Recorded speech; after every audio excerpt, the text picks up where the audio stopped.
而家全國門球賽一定係高過我哋全港嘅。咁同埋咧，我哋係要向國內咁多嘅高手咧領教佢哋嗰啲技術啊、戰術，估計對我哋係非常之有幫助嘅。全運會係今年先加入門球呢一個項目咯，都覺得機會好難得，所以都想試下參加呢個選拔賽。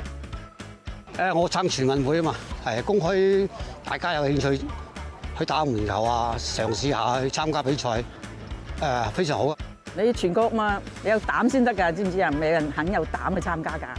全運會我哋係跟全運會嘅球例去打嘅，國際例嚟講咧就係打封頂，全運會例嚟講咧就會係打無限分嘅，咁個戰術上面嘅考量就會好唔同，可以進取好多啦，同埋佢係打人造草嘅話咧，個技術水平嘅要求都會高啲。因為其實我哋香港本地比較少單雙打比賽嘅，我哋可能打開嘅都係5人制嘅比賽嚟嘅。咁今次呢個比賽入邊分咗單人、雙人有唔同嘅組別嘅話，咁我哋其實都有機會試下打呢個比賽，我哋都好開心嘅。因為呢個制度喺香港嚟講比較少見到，加埋好多人都會選擇自己最有把握嘅項目，所以變相成個競爭性啊、成個對抗性都會大咗好多。我要上全運，我要上全運，我要上全運，我要上全運。